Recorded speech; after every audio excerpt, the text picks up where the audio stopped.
Hello, this is Ryan with Summit Fireplace, and for the first part of our showroom series here, I just wanted to go through just kind of the general differences between a gas insert and a gas fireplace, because sometimes that can get a bit confusing. A gas fireplace, I'm going to show you a little bit here, is designed to be framed into a wall. So you can see that that unit right there is sitting, it's framed in, you've got the side studs, you've got the header.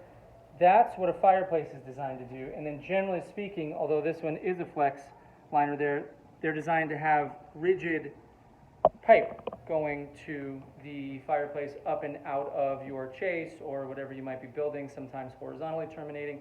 That's what a gas fireplace is.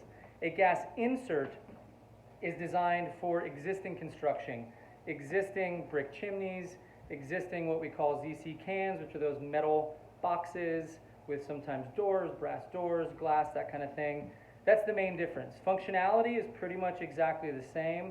Cost actually is usually pretty close to the same. Sometimes the venting is a little bit more on a fireplace, but not always appreciably. So that's the main difference. They just the application that they're designed for. Fireplaces being more new construction or major remodels, and the gas inserts being for existing construction, existing chimneys, existing fireplaces. Both require gas. Most of them do also require power. Heating, for the most part, is pretty much the same.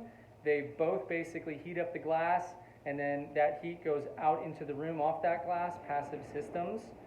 And that's pretty much about it. So not too difficult, but we would just kind of wanted to go over the difference between those two, make the distinction between those two. Thanks. We'll continue with everything else.